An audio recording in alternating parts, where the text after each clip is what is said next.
Imagina por un momento sentirte desconectado de vos, como si estuvieras viendo el mundo a través de unos lentes empañados, como si fueras un espectador de tu propia vida.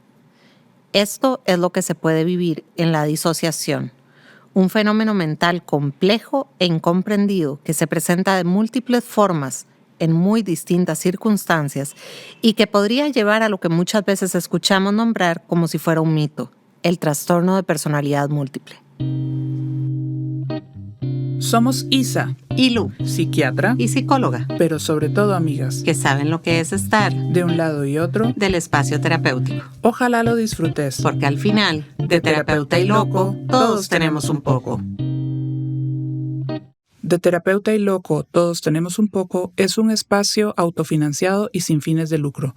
Si querés apoyarnos para que siga vivo, puedes hacer tu donación a través de la página www.patreon.com/de Terapeuta y Loco podcast. Esta tercera temporada llega a ustedes gracias al apoyo de la Sala Garbo. Hola, hola Lucy, ¿cómo estás? Hola Isa, feliz de estar acá contigo otra vez. Hola a todos los que nos escuchan. Hoy traemos un tema, que se presta para mucha controversia, pero que también es parte del día a día de la consulta de psiquiatría y de psicología, que tiene que ver con el trastorno disociativo o los trastornos disociativos. Definitivamente, vamos a hablar de la disociación, qué es la disociación, qué diagnósticos están asociados a la disociación, cuándo se presenta, cómo se presenta, y es que esto es algo que escuchamos muchísimo en el día a día, que hay películas hechas sobre el trastorno de identidad disociativo, ¿verdad? Y que pues la gente muchas veces se cuestiona, ¿será que este soy yo? ¿Qué significa tener personalidades múltiples? ¿Qué significa estar disociado? ¿Qué pasa con esto? Yo solo sé decirte, Lucy, no solo, espero poder decir algo más, pero recuerdo la primera vez que yo vi un paciente, ya estando en mi residencia, yo era residente de primer año, y la primera vez que vi a una paciente disociada, yo creía que me estaba vacilando. Uh-huh. Y me generó entre la frustración, el enojo, impotencia, la risa también. Yo decía, pero esta señora, para decirlo en tico, me está agarrando de maje, ¿verdad? Yo decía, ¿por qué me contesta así?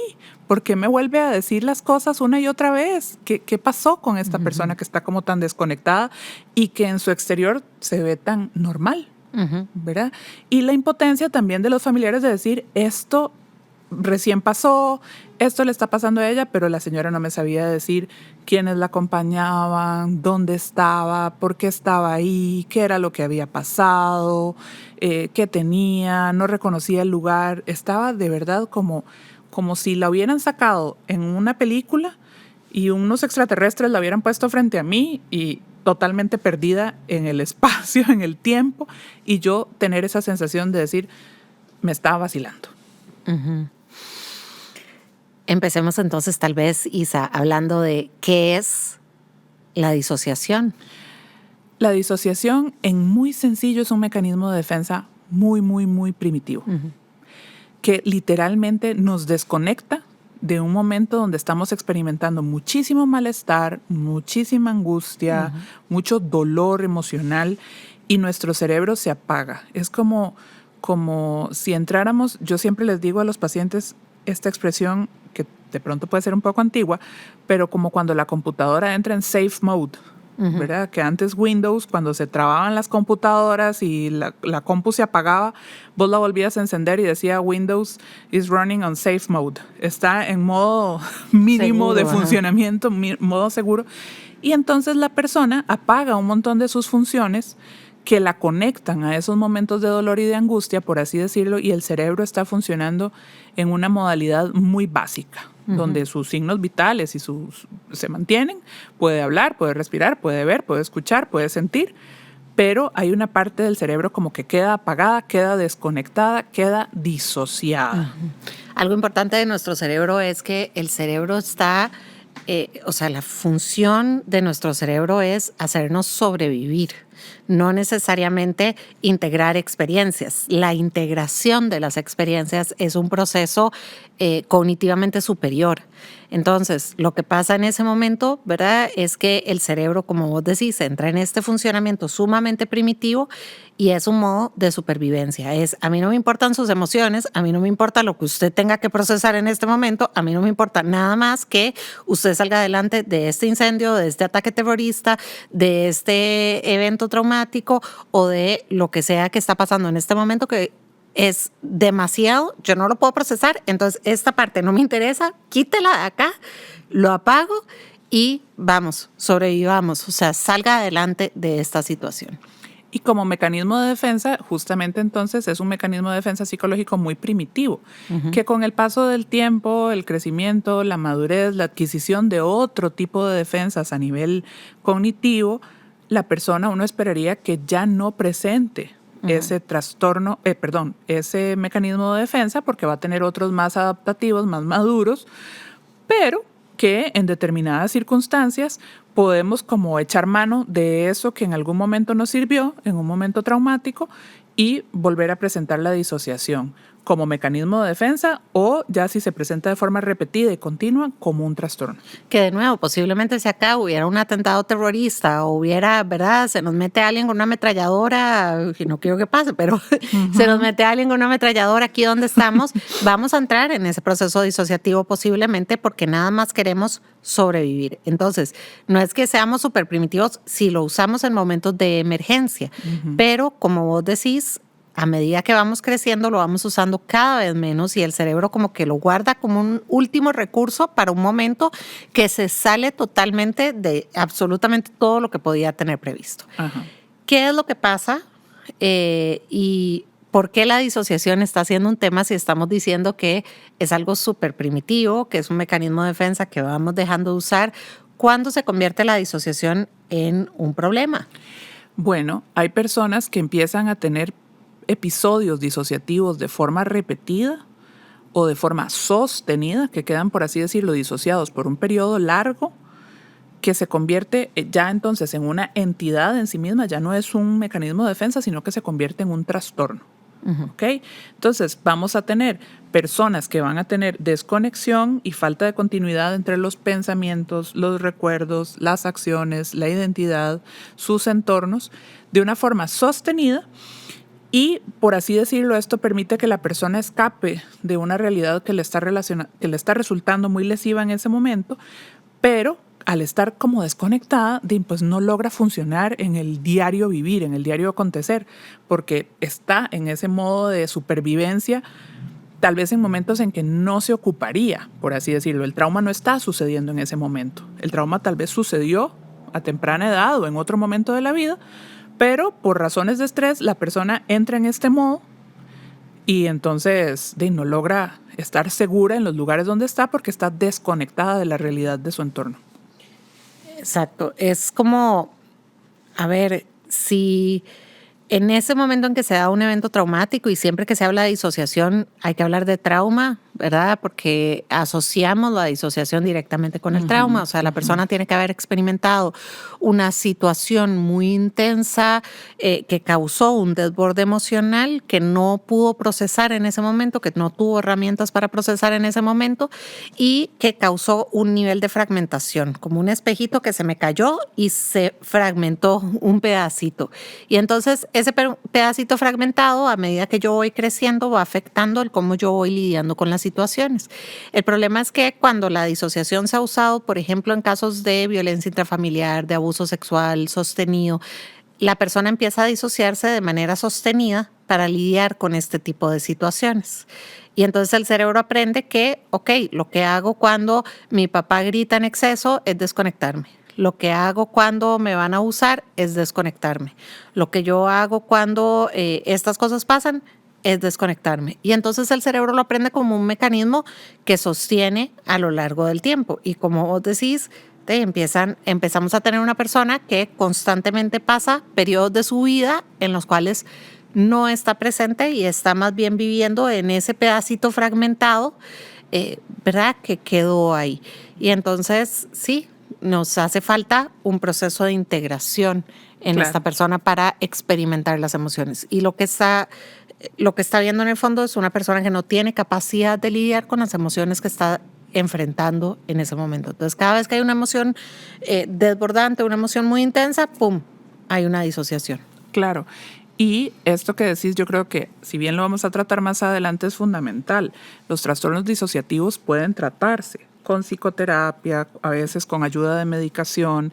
Puede ser difícil, puede ser complejo, puede ser muy poco comprendido por el entorno, pero es una condición que puede ser tratada y la persona puede salir un poquito de ese estado disociativo, integrar todos estos pedacitos del espejo que vos decís y empezar a desarrollar nuevos mecanismos de defensa, de pronto, como decimos, un poco más maduros, un poco más desarrollados para enfrentar las situaciones de estrés, sanando además el origen del trastorno, cuando muchas de las veces, como vos decís, se relaciona con situaciones traumáticas que quedaron ahí, ¿verdad? Y que el mecanismo de defensa nos ayudó a sobrevivir.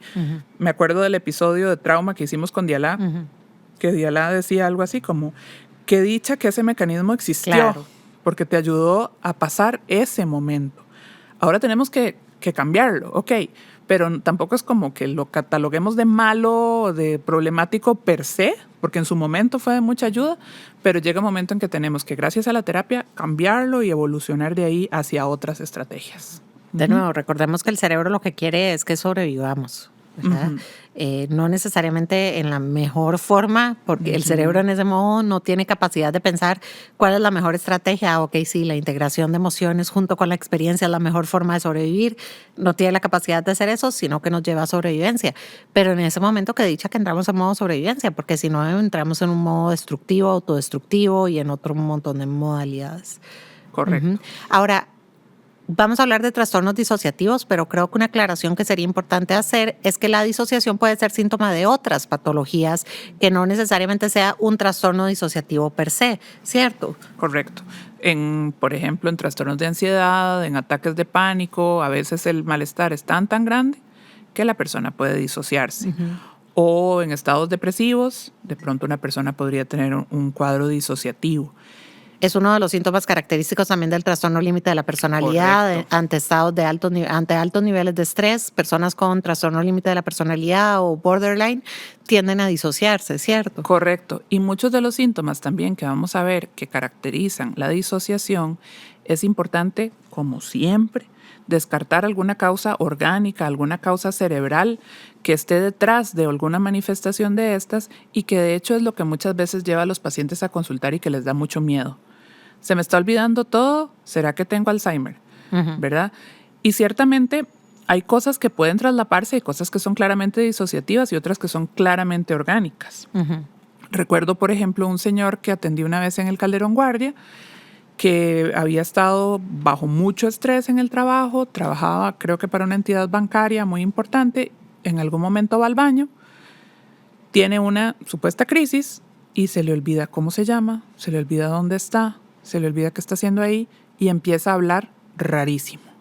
Empieza a tener un lenguaje muy extraño, a nombrar las cosas con otras palabras. En lugar de decir casa, dice zapato, y en lugar de decir hola, dice sartén. Así, una cosa muy desorganizada. Y este señor es llevado a emergencias. En una primera instancia queda la duda de qué será lo que tiene y lo mandan a psiquiatría pensando que es un cuadro disociativo. Y luego lo vuelvo a ver yo, y un señor profesional de un alto nivel, académico, de pronto tiene todas estas cosas tan extrañas y empezamos ahí en una lucha, ¿verdad? Neurólogos, neurocirujanos y psiquiatras, y efectivamente este señor tenía un accidente vascular cerebral. Pero el tema a nivel, digamos, verbal de su lenguaje era lo que no calzaba en el cuadro disociativo, ¿verdad? Entonces siempre es importante hacer una valoración que nos permita detectar ciertas señales para descartar una causa orgánica y que las personas estén tranquilas cuando se les habla de disociación, de que no es que se van a demenciar o que van a perder el uso de la razón, ¿verdad?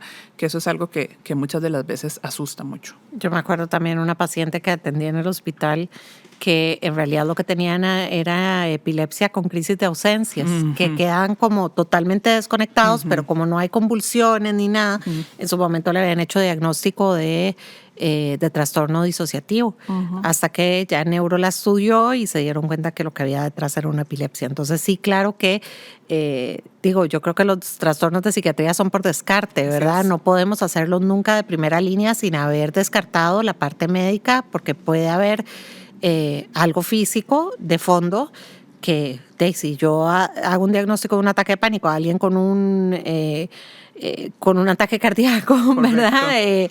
Se muere la persona. Entonces siempre hay que descartar la parte médica primero. Así es.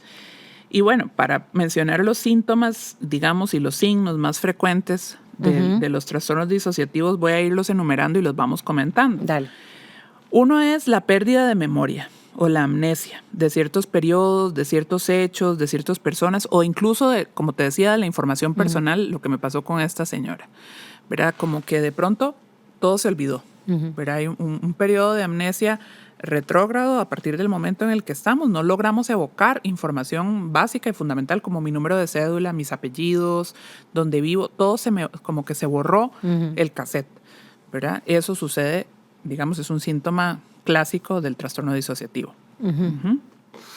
Y esto se ve mucho y a veces asusta mucho, ¿verdad? En los trastornos disociativos, como que la familia se asusta un montón, porque sí, imagínate que tu pareja se despierte un día y no sabe cómo te llamas. Tiene que ser absolutamente alarmante. Claro, ¿verdad? Es desconcertante. Luego hay otra sensación que muchas veces se describe de una forma muy desagradable, que tiene que ver con la sensación de estar como separado de vos mismo y de tus emociones, como estar viendo la película desde afuera. Que esa sería la despersonalización. Correcto. Yo recuerdo una vez que me asaltaron, no sé si esta anécdota ya la había contado en el podcast. Creo que no. Una vez me asaltaron en el carro. Yo iba por los semáforos de los Atillos donde quebraban los vidrios. Sí. Venía de clases de la maestría, yo vivía en Santa Ana. Entonces venía de San Pedro de la universidad, iba hacia Santa Ana y en uno de estos semáforos freno a las 9:30, 10 de la noche. Y yo tengo el recuerdo, así como tengo el síndrome de estrés postrauma, de recordar la imagen donde un tipo viene con los puños en la cara hacia la ventana, hacer contacto visual por milésimas de segundo y ver dónde entra él al carro, al asiento del copiloto, hace como si excavara, digamos, en el asiento, buscando el bolso y se vuelve a salir y se va. En ese momento yo iba hablando por los audífonos con mi papá y yo grito. Y en mi recuerdo la sensación del grito es que hay alguien más gritando que no soy yo.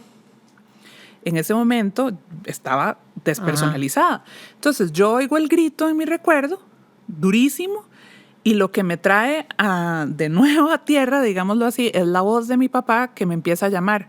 Isabel. Hija, Mari, ¿verdad? ¿Dónde estás? En mi familia me dicen Mari. Sí.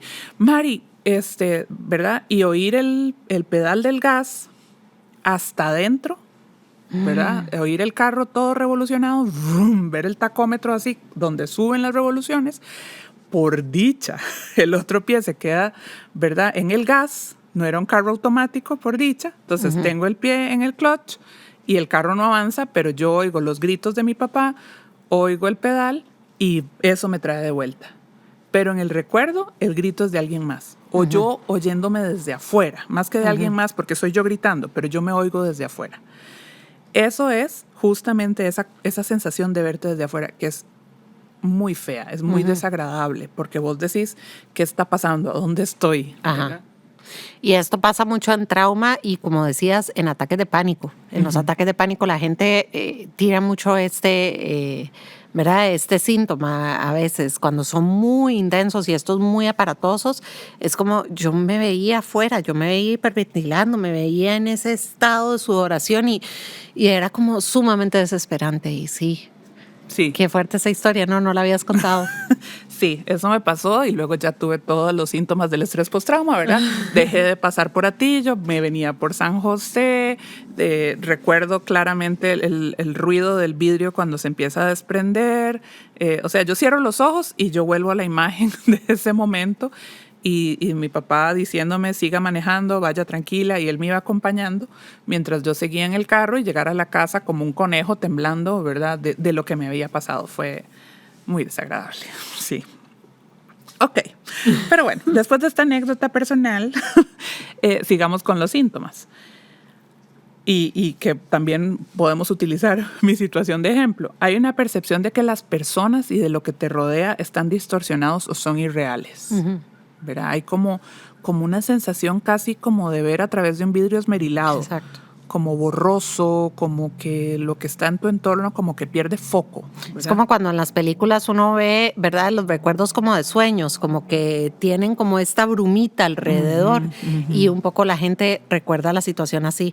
Bueno, ok, lo recuerdo, pero no lo recuerdo, pero no sé si lo recuerdo. Esto pasa mucho, por ejemplo, cuando la gente olvida un abuso, olvida gran parte de un abuso, de una experiencia traumática, siempre hay una leve sensación de esto, algo pasó ahí, algo hubo, hay un leve recuerdo, pero es tan borroso y es tan como brumoso que cuesta mucho tener el recuerdo claro, ¿verdad? Entonces es eso, es como que el recuerdo queda muy contaminado con neblina.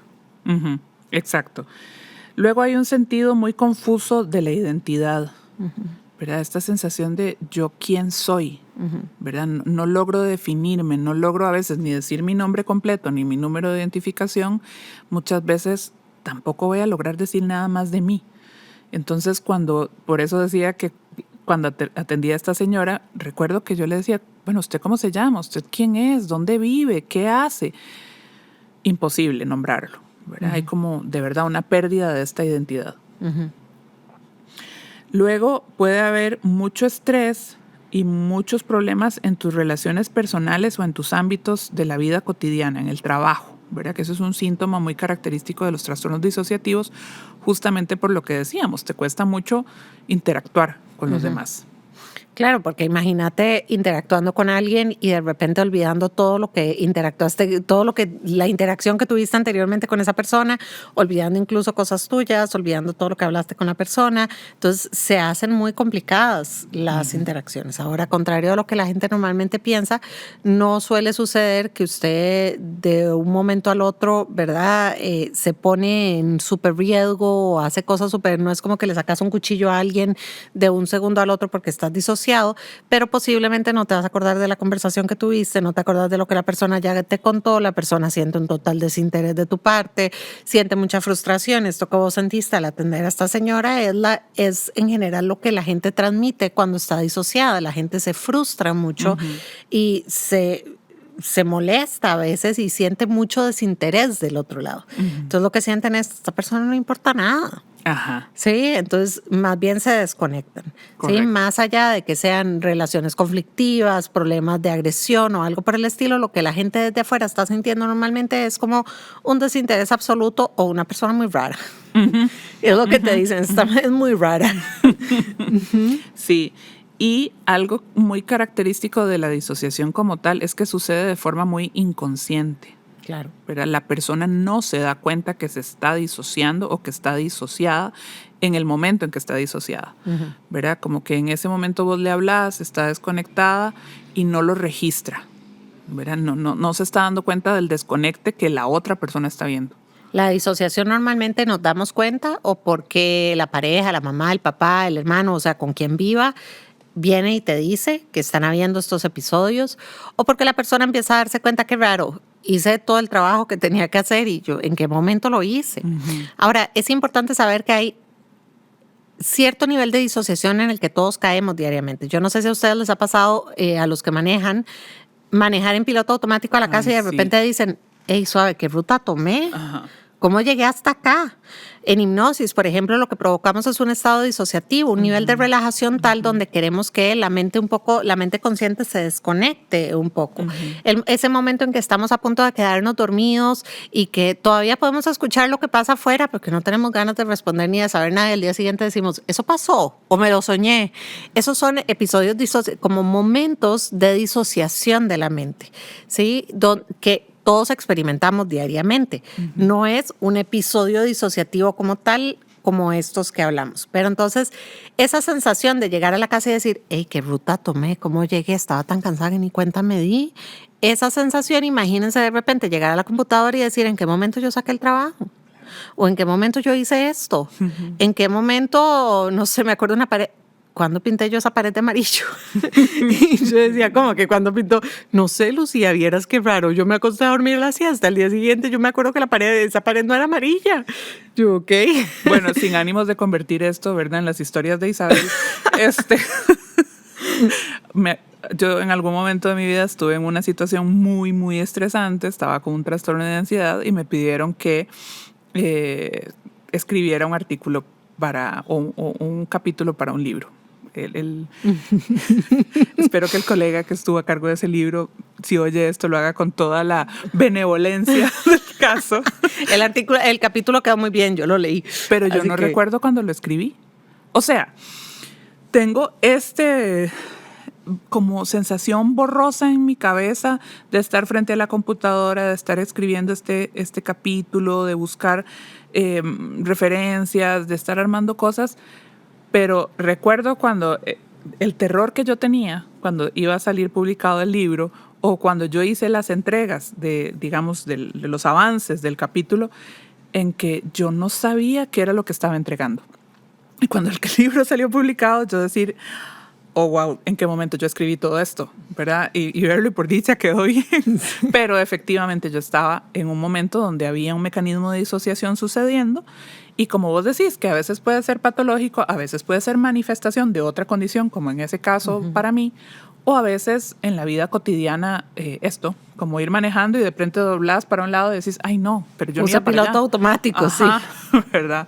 Pero ahí es cuando la disociación es algo positivo y ahí es cuando ese mecanismo de defensa realmente nos está protegiendo. Entonces es importante tener claros la distinción entre esos momentos, porque la disociación puede asustar mucho. O sea, levantarse y ver una pared pintada, ¿verdad? Puede ser aterrador si vos vivís sola, claro, digamos, o levantarte y ver un montón de trabajo que no recordás haber hecho. O incluso la sensación de llegué a la casa, manejé bien o no manejé bien. Yo me habré brincado un alto, que estaba tan cansado, ¿verdad? Estoy en mi casa y yo tenía que ir a otro lado. Ese tipo de cosas, uno se asusta. Claro. Normalmente, y ahí sí yo creo, o sea, nuestra mente nos cuida, nuestro inconsciente siempre nos va a cuidar, nunca va a permitir que algo malo nos pase. Y en ese tipo de episodios, yo nunca he encontrado a alguien que me diga que se tiró a la calle sin volver a ver, que casi lo atropellan, que normalmente la persona, a menos que esté en un estado ya patológico, como una fuga disociativa, que ya vamos a hablar, donde podría ponerse más en riesgo, pero normalmente la persona sigue sabiendo cómo cruzar una calle.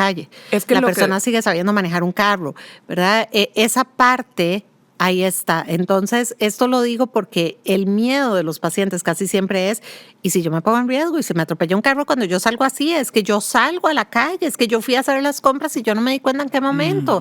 Sí, pero usted llegó sana y salva y usted va a seguir llevando sana y salva porque su inconsciente la cuida siempre. Exacto. Recordemos que justamente es un mecanismo para protegernos. Ajá. Y que el cerebro está funcionando con sus herramientas o funciones básicas para protegerte. Entonces vas a ir al supermercado, vas a comprar, pero no es como que vas a pasar la tarjeta de crédito por $1,000,000 ahí porque estás desconectada y alguien te puede asaltar y no te vas a enterar que te asaltaron. O sea, funciona siempre dentro de eso, que las funciones básicas cerebrales continúan, pero hay como un lagunazo, podríamos decir. Incluso las superiores. Yo puedo escribir un artículo estando disociada de mis emociones, ¿verdad? Sí. Porque en ese momento fue funcional. Sí. De hecho, nosotros los terapeutas lo que hacemos en el día a día es un proceso disociativo. Claro. Yo puedo estar pasando un muy mal momento, puedo haber estado llorando, me maquillo, llego a la consulta, pongo carita feliz, decía una colega, y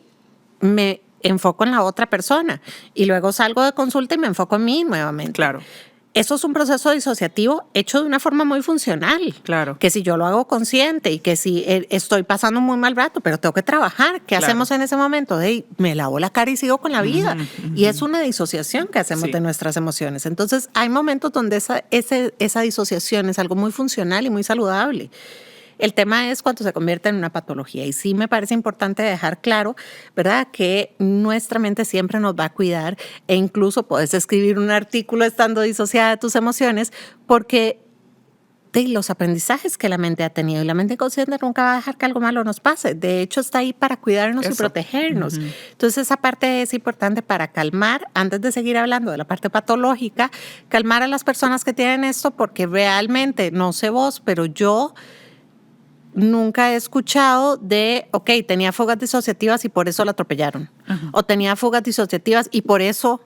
¿verdad? No es el momento. Sí pasa en ciertos trastornos de personalidad que pueden tener autolesiones en momentos de disociación, pero las autolesiones también son parte de momentos de lucidez. Claro. ¿Verdad? Son conductas que ya están instauradas en la persona. No es como que alguien que nunca se ha autolesionado se va a empezar a lesionar rarísimo el día que está disociado.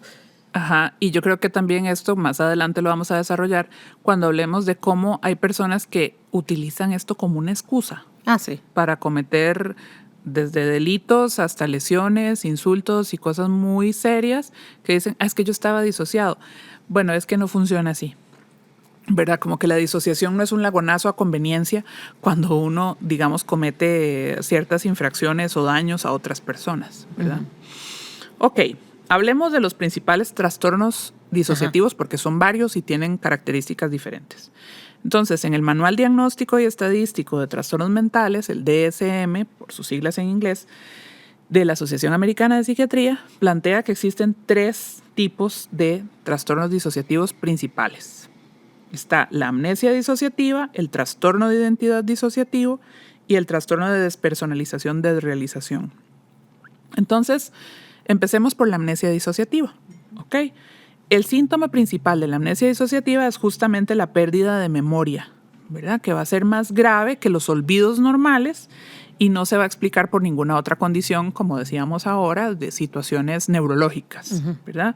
Entonces, no hay capacidad para recordar información sobre vos misma, sobre personas en tu vida y en especial sobre estos momentos traumáticos, ¿verdad? Puede ser, digamos, resultado de situaciones como combates, como si, o sea, en guerra, asaltos, guerras, combates, ataques terroristas. En todos ese tipo de momentos, la persona tiende a o puede tener esto. Y este episodio de amnesia puede ocurrir, digamos, de forma abrupta, ¿verdad? Ocurrir, digamos, durante minutos u horas. Es poco frecuente que dure más.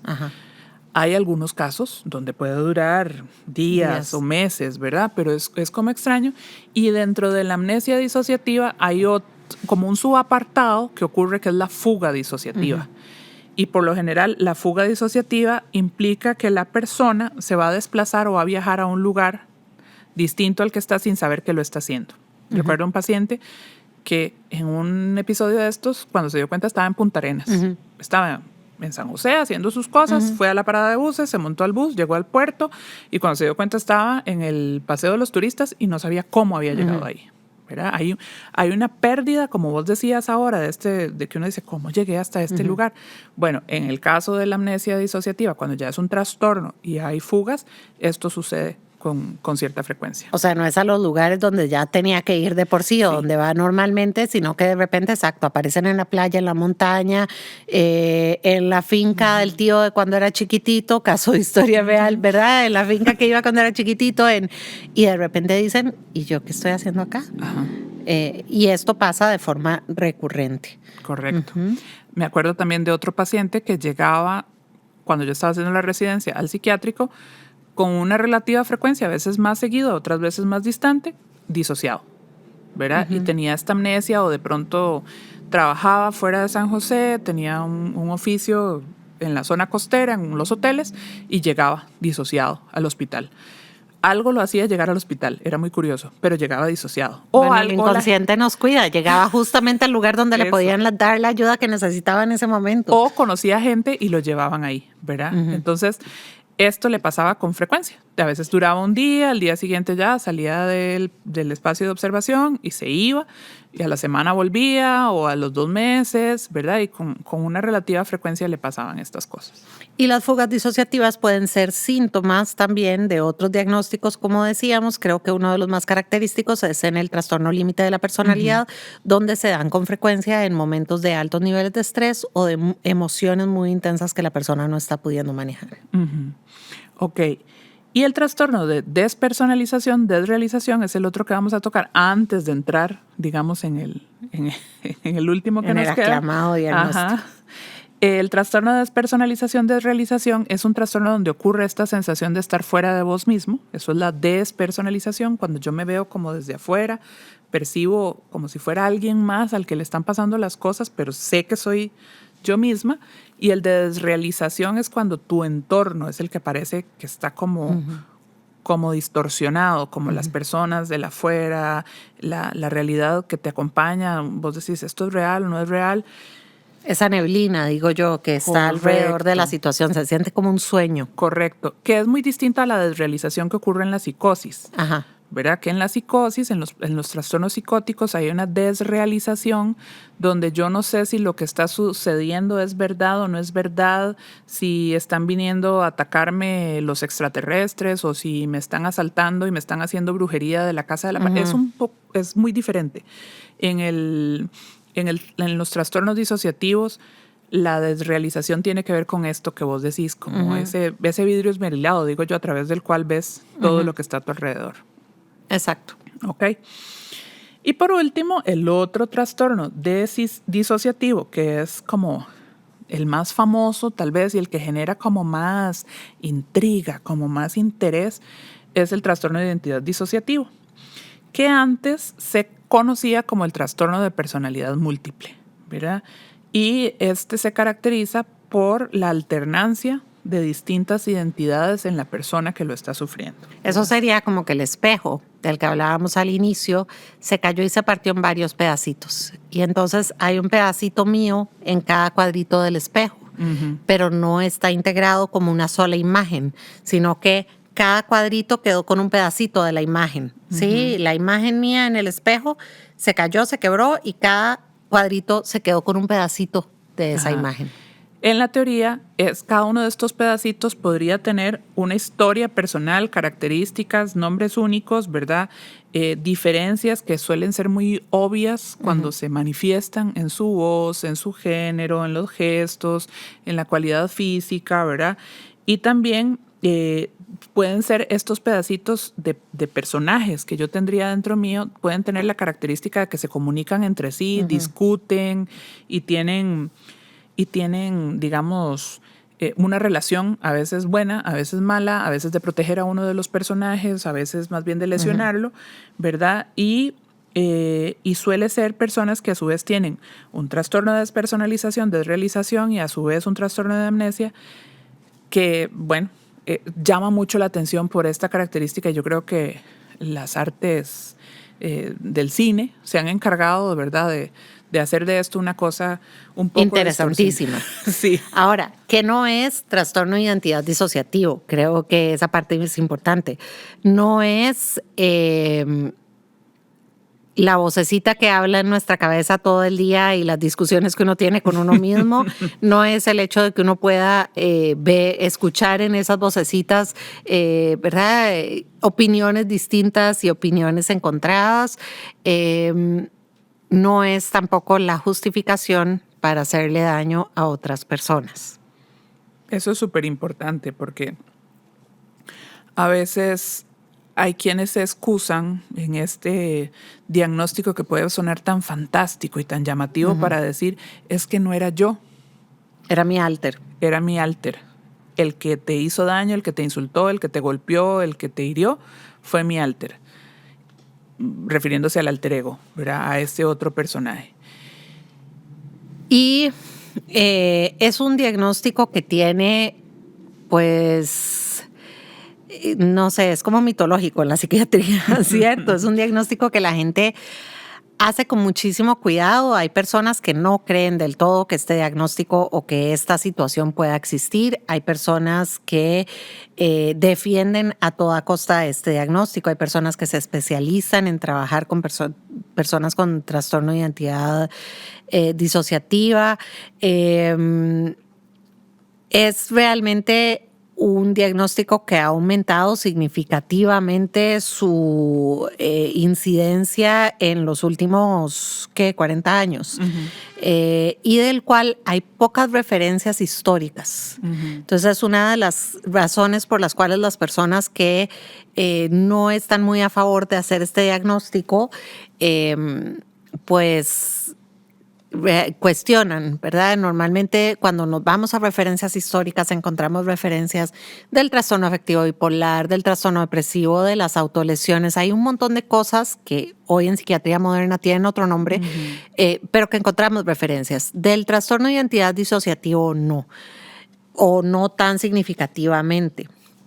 Sí es cierto que desde ámbitos religiosos las posesiones y este tipo de cosas pues siempre se han dado, que se cree que podría ser parte del trastorno de identidad disociativo, porque de hecho estos alters pueden manifestarse como personajes casi que mitológicos, demonios o cosas por el estilo, pero cuando lo ves en referencia a el ambiente religioso y cultural, normalmente está más justificado por toda esa socialización religiosa que por un trastorno de identidad disociativo.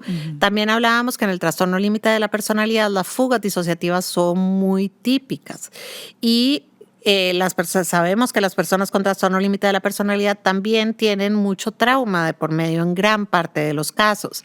Entonces, ese trauma puede generar también estos quiebres a nivel de identidad que puedan hacer que la persona se sienta como esa niña maltratada en algún momento. Eso no significa que va a cambiar de voz y se va a poner pañales, pero puede hacer que se comporte de una manera más aniñada. Entonces, sí es difícil hacer, pues siempre es difícil hacer, ¿verdad?, el diagnóstico diferencial, pero en este diagnóstico per se es muy difícil. Y la otra cosa es la cantidad de refuerzo que se da alrededor de estos alters o de tener este diagnóstico, que es una de las razones que se cree por las cuales ha habido tanto aumento del diagnóstico, porque pues es mucho más glamoroso, por decirlo de alguna manera, decir que tengo personalidades múltiples a decir que soy borderline o que estoy deprimida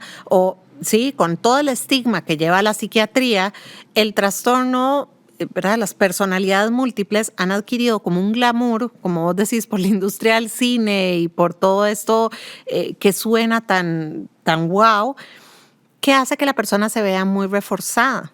Y personas a veces con mucha necesidad de validación que no han podido encontrarla de otra manera, porque cuando la gente llama la atención a través de síntomas no es porque sean, ¿verdad?, unos raros, es porque todos queremos atención, pero si la estamos obteniendo de maneras saludables, pues evidentemente me quedo con las maneras saludables. Pero si esta es la única manera en que la gente me dio atención, ¿cómo voy a soltar este diagnóstico? Ajá, exactamente. O si esta es la manera de librarme de un crimen. También. Ciertamente es un diagnóstico muy controversial, muy polémico. Yo en los años de mi carrera profesional nunca he diagnosticado uno, nunca, ¿verdad? No sé si habrá otro diagnóstico en los manuales del DSM que yo no haya hecho antes, pero este sí nunca lo he hecho. He visto personas que llegan a la consulta y me dicen, yo tengo tal cosa y ahorita te está hablando fulanito de tal, o hoy vengo yo que soy no sé quién, ¿verdad?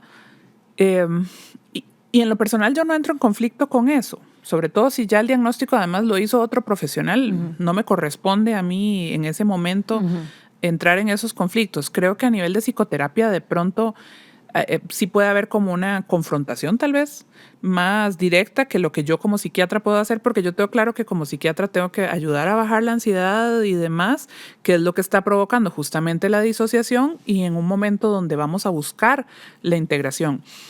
Pero como vos decís, hay mucho refuerzo de la llamada, de la mirada de atención, del susto, de la incredulidad que de pronto pueden recibir de otras personas y que a veces hace que personas que han recibido este diagnóstico más o menos bien puesto no quieran salirse de ahí, porque resultan muy llamativos, resultan muy interesantes y a través de eso obtienen lamentablemente una validación, cuando lo que ocupamos es que logremos integrar, ¿verdad?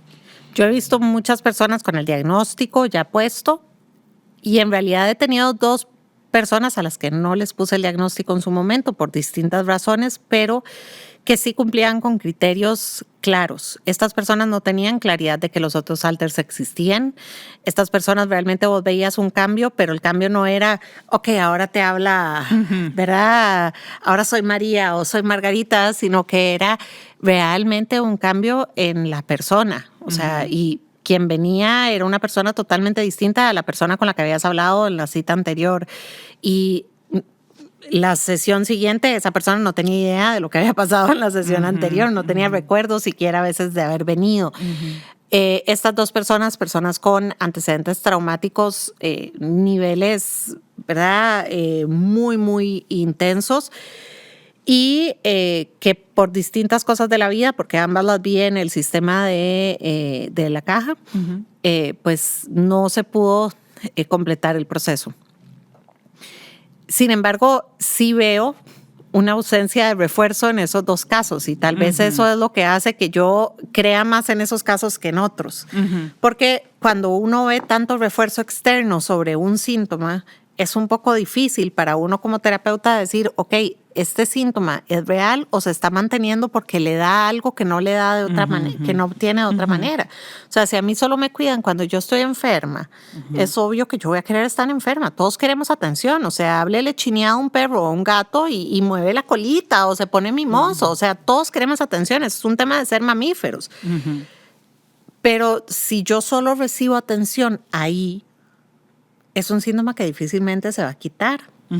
Entonces, yo no me atrevería a decir que es un diagnóstico que no existe.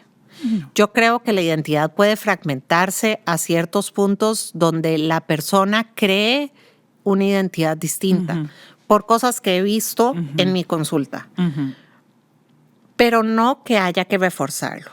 Y acá sí es importante cuando hablamos de tratamiento. Vos usaste la palabra integración y esa palabra es clave en este proceso.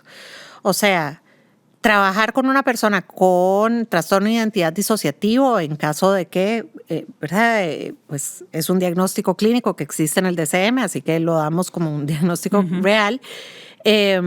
Nunca va a implicar que yo le llevo un peluche a la niña.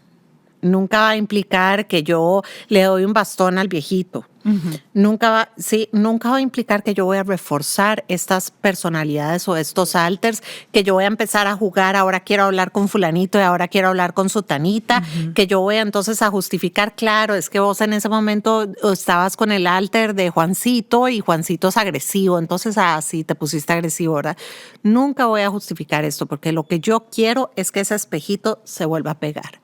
Yo quiero una sola imagen, que tal vez va a tener grietas, porque si yo restauro un espejito que se quebró, nunca va a estar como si no se hubiera quebrado. Pero grietas no es lo mismo que estar totalmente fragmentado. Correcto. Entonces, siempre lo que vamos a querer, sea una personalidad, sea un mecanismo defensivo, sea lo que sea en la disociación, es un proceso de integración y que la persona pueda tener habilidades suficientes para lidiar con el estrés y tenga estrategias de afrontamiento para cualquier situación que tenga y no necesite recurrir a este personaje o no necesite recurrir a esta fuga para poder enfrentar la situación. Porque esa sería la razón por la cual se creó ese diagnóstico, ¿verdad? Inicialmente, porque el cerebro necesitaba sobrevivir y dijo, yo con esto no puedo. ¿Verdad? Que lo lidie, no sé, vamos a crear un personaje más fuerte que puede lidiar con el estrés. Pero entonces yo no quiero un personaje más fuerte, yo quiero un personaje integrado que tenga las habilidades para enfrentar el estrés. Entonces esa parte es súper importante porque eso hace toda la diferencia también a nivel de tratamiento. A veces personas que tienen este diagnóstico que es dudoso o que se puede poner en duda, lo que quieren es fortalecer los alters. Y a veces la gente no entiende por qué uno no le da tanta importancia a los alters y ni quiere conocer todos los personajes o no quiere hablar con quedarse pegado, hablar con uno y otro o quedarse pegado en sus fugas disociativas. Porque esa no es la parte que a mí me interesa. Obviamente no quiero que se ponga en riesgo, pero de nuevo, yo creo realmente que el inconsciente nos cuida en esos momentos de disociación, porque conozco la disociación del día a día en la que todos caemos y he visto a lo largo de los años personas disociadas que, si bien es cierto, pueden tener problemas interpersonales, problemas laborales, no están en riesgo. ¿Sí? No es como que, de nuevo, no es como que sacan el cuchillo para amenazar gente en el momento en que están disociados. Eso normalmente no funciona así.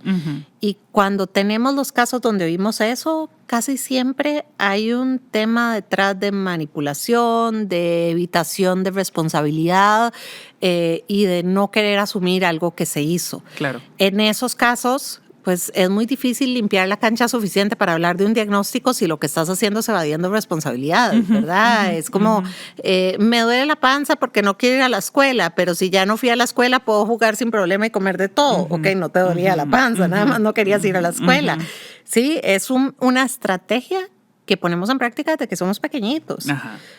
Obviamente la vamos acomodando, pero entonces cuando vemos un sociópata hablando, ¿verdad? Haciendo referencia a un episodio anterior, cuando vemos un sociópata alegando demencia o personalidades múltiples por haber matado a alguien, uno dice, ¿verdad? No me la compro. ¿Qué es lo que la industria del cine nos ha hecho creer, verdad? Estas personalidades, uno es divino, buenísimo, ¿verdad? Súper chineador y el otro ahí tiene rehenes en su casa. Y yo creo que eso también a nivel de cómo se presentan pacientes, porque, como digo, he tenido pacientes, yo nunca he hecho el diagnóstico, pero sí he tenido pacientes que uno dice, como que por aquí anda el asunto. Las personalidades, si bien están bien construidas en su cabeza, digamos, este es el más bondadoso, este es más chichoso, este es como el que organiza las cosas, a veces se vuelven en su presentación también un poco más difusas, como más laxas los límites. No sé si me logro explicar. Es como en esta película de Intensamente, la niña tiene estos personajes que están claramente definidos. El que llora, el que se enoja, ¿verdad? Pero entre ellos a su vez se conectan, a veces de forma positiva, a veces de forma negativa, y no es como que entonces la que es tristeza no pueda estar enojada a veces, sino que también, ¿verdad? Entonces no es una cosa como cerrada, que no se comunican entre sí. De pronto en la presentación clínica la persona llega un día así claramente como Margarita y otro día como Juanita, pero no se está dando cuenta que eso sucede, ¿verdad? De hecho, desde la teoría, ¿verdad? Cuando estudias trastorno disociativo, trastorno de identidad disociativo, perdón, se habla de que está como este personaje principal, ¿verdad? El host, y todos los demás personajes o todas las demás personalidades responden para proteger a este personaje principal. Entonces, o sea, realmente son fragmentos de esta personalidad, pero no son personas totalmente distintas, que pueden tener características locas, raras, hablar diferente, ¿verdad? Puede ser, pero, porque la literatura las describe, pero se habla de que todas estas personalidades giran en torno a este host o esta personalidad principal. Entonces no es como que entonces tenemos a Dr. Jekyll y Mr. Hyde, ¿verdad? Metidos en la misma persona y que no. Estamos hablando de que este personaje es el que sale cuando estás bajo mucho estrés, cuando el host está bajo mucho estrés y entonces es la que tiene la fuerza y la que es súper dominante y demandante.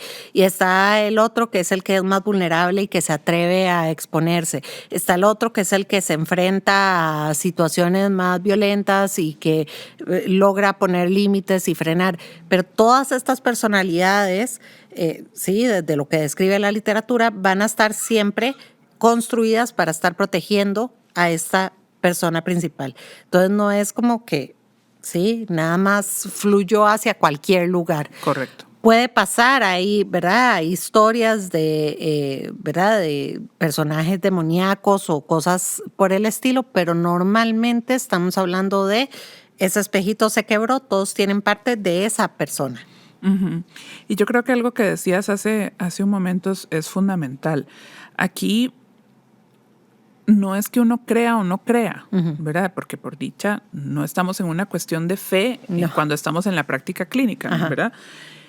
Es un tema de evidencia científica y de cuáles son las formas, ¿verdad? Para atender una situación de estas. Cuando una persona está en un estado disociativo, nosotros no le seguimos el juego. Tratamos de traerlo nuevamente al momento en el que estamos, ¿verdad? Y no vamos a reforzar la disociación.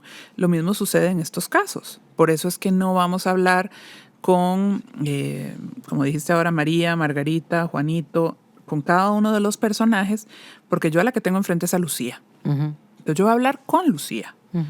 Y ok, dentro de Lucía pueden existir todo este montón de situaciones, de personas, ¿verdad? Pero yo no voy a entrar en ese juego porque lo que hago es reforzar esto. Y yo lo que necesito es que Lucía se dé cuenta que todo eso que está sucediendo en su mente es ella misma. Exacto. ¿Verdad? Entonces, esto es súper importante porque a veces pacientes que han tenido un manejo inadecuado de esta situación, sea por profesionales que no lo han sabido atender o porque tienen este reforzamiento externo de los alters, llegan y se enojan cuando uno les dice, voy a hablar con Lucía, ¿sí? No vamos a reforzar cada uno de estos personajes que están dentro tuyo porque yo con la que necesito hablar es con vos. Y entonces se enojan porque creen que uno no les cree, que uno cree que están mintiendo, que se están haciendo. Y es que vamos a ver, no es que yo crea que me están vacilando, sino que tengo claro que lo que hay que trabajar es otra cosa, que hay que traerlos a trabajar este trauma, a trabajar la angustia, a trabajar la ansiedad, para que logren salir de ese estado disociativo que finalmente les está generando tanto malestar, no que vivan permanentemente desintegrados. Algo que uno se acepta a veces es, por ejemplo, ok, sí, haceme un dibujo y una descripción de cada uno. ¿Por qué me sirve eso? Porque yo quiero ver las habilidades que cada uno tiene. Porque nuevamente son todos parte de la misma persona. Y lo que quiero al final es que la persona se dé cuenta que todas esas habilidades están en esa persona. Entonces, tal vez en ese momento, ok, me fui un poco más a verlos, pero no voy a pasar mucho de ahí. Posiblemente no voy a darles mucha más atención que ahí. Si me los mencionan, ok. Si los traen a colación, ok. Pero yo no los voy a buscar. Porque yo lo que quiero, de nuevo, es integrar. Y esa palabra necesito que se la lleven, ¿verdad? Porque justamente en la integración es donde está la salud y la disociación es lo contrario a la integración. La disociación se da cuando yo no puedo integrar la experiencia emocional, sensorial, conductual, ¿verdad? Social, y no puedo integrarla. Entonces necesito desconectar una parte, la emocional. Lo que yo quiero hacer es integrar. Ok. Tal vez, Lucy, entonces hablemos brevemente, porque eso nos da para otro episodio y medio, del tratamiento, ¿verdad? Desde el punto de vista psiquiátrico, como estoy diciendo que la disociación es un fenómeno que se va a presentar en respuesta probablemente a depresión o mucha ansiedad, mucha angustia, pánico, yo lo que necesito es bajar esos niveles. Entonces, farmacológicamente hablando, vamos a utilizar preferiblemente tratamiento antidepresivo que nos baja los niveles de ansiedad. Muchas veces vamos a usar tratamiento ansiolítico con el cuidado del caso por la susceptibilidad de ser tratamientos adictivos potencialmente. Podemos utilizar antipsicóticos que se conocen también como calmantes mayores, ¿verdad? Para bajar mucho la ansiedad y a veces reguladores del estado de ánimo también para calmar. Entonces, el tratamiento farmacológico no da las nuevas herramientas, digamos, para enfrentar los periodos de estrés y dejar de utilizar ese mecanismo de defensa primitivo que decíamos al inicio, que es la disociación. El fármaco lo que va a buscar es bajar la ansiedad para que justamente a la hora de ir a donde vos, a nivel psicoterapéutico, podamos empezar a procesar todo esto, porque si no, cada vez que tratamos de entrarle desde la psicoterapia se va a seguir disociando, porque la psicoterapia va a representar de una u otra forma la confrontación con eso que nos está generando malestar. Entonces, tal vez desde el punto de vista psicoterapéutico, ¿qué podríamos decir? Desde el punto de vista psicoterapéutico vamos a trabajar muchísimo habilidades y estrategias de afrontamiento. Cuando alguien viene con trauma, porque si hay disociación, generalmente hay trauma, a veces les molesta que uno no empieza trabajando el trauma. Pero lo que hacemos es fortalecer mucho a esa persona, fortalecerlo mucho en sus habilidades de afrontamiento ante el estrés, en sus estrategias para manejar emociones, en sus habilidades sociales, porque yo no puedo trabajar trauma si una persona se está disociando, pues se me va a disociar. Correcto. Y disociada no me sirve. De nuevo, yo quiero integrar, yo quiero que la persona pueda sentir lo que tiene que sentir. Que pase por donde asusten, digo yo siempre. Entonces lo que hacemos es fortalecer primero a esa persona dándole las herramientas que está necesitando y luego nos vamos a trabajar trauma. Difícilmente después de trabajar trauma, estos episodios, estas fugas disociativas, todo esto va a continuar, a menos que haya un diagnóstico que está justificando las fugas disociativas como un trastorno límite de la personalidad, que en muchos casos las personas con este tipo de diagnóstico tienden mucho a la fuga disociativa cuando las emociones son muy intensas. Recordemos que en este diagnóstico las emociones, ¿verdad?, pierden total proporción y la gente las siente demasiado intensas. Entonces, esa fuga disociativa en realidad es funcional y ayuda a la persona a mantenerse. Igual en esos casos ayudamos a la persona que estas fugas o estos episodios disociativos sean lo más chiquititos posibles y que después de haberlos tenido le dé un sentido a la historia. Entonces, lo ponemos en palabra, le damos sentido a todo esto y darle sentido no es justificarlo y decir todo pasa por algo, sino es entender lo que me pasó, entender lo que yo estoy sintiendo, entender por qué sentí esto, entender qué me lo provocó, entender mi reacción, buscar estrategias diferentes para manejarlo. Y a medida que voy manejando esto, voy disminuyendo la cantidad de crisis disociativas que vamos a tener. Pero entonces, básicamente, el tratamiento de un trastorno de identidad disociativo, de fugas disociativas, de, ¿verdad?, de realización, despersonalización, es trabajar lo que está de fondo. Pero empezamos siempre, como vos decís, el episodio depresivo, la parte ansiosa o el trauma, pero siempre vamos a empezar fortaleciendo a esa persona para que tenga las herramientas para poderlo manejar. Porque si llegó a la disociación es porque no puede manejar las emociones. Yo no voy a obligar a esa persona a sentir las emociones. Lo cual me lleva, antes de cerrar, a la gente a veces dice, yo sé que por ahí hubo un abuso o yo creo que por ahí hubo tal trauma, pero yo no me acuerdo. Yo soy partidaria de que trabajamos las secuelas en esos casos, pero yo no necesito que la persona recuerde algo que su cerebro borró. Si el cerebro lo borró, por algo lo borró y no tiene las herramientas para manejarlo todavía, así que yo no voy a obligar a la persona a enfrentar una situación que no tiene las herramientas para enfrentarlo. Y normalmente no lo necesitamos. Si hubo abuso y yo sé que hubo abuso, yo no necesito recordar todos los detalles. Yo necesito nada más entender cuáles son las secuelas que tengo en el presente y trabajar las secuelas. Entonces, eso también es importante saberlo, ¿ok? Si mi cerebro estaba colapsado en ese momento y no logra recordar todos los detalles de esa situación y no me siente capaz todavía de recordarlos, ¿para qué lo voy a forzar? Porque, ¿verdad?, con hipnosis o con MDR, la gente quiere recordar. Y primero, la memoria, pues ya cuando hablemos de hipnosis vamos a hablar de esto. La memoria no es un cassette que podemos devolver o un video que podemos devolver y verlo tal cual. Depende mucho del contenido emocional que tenga. Y si el contenido emocional es demasiado intenso como para que yo lo pueda recordar, ¿quién soy yo para criticar mi inconsciente, digamos? Ahí yo creo que hay que creer en la mente y si hay algo que se borró, se borró. Si dejó secuelas, trabajamos las secuelas, eso sí es importante. Fortalecemos a la persona, pero no necesariamente es recuerde todo. Qué importante esto, porque a veces existe el mito como de yo voy a ir a someterme a un no sé qué proceso donde voy a recordar el trauma y a partir de ahí todo se va a curar.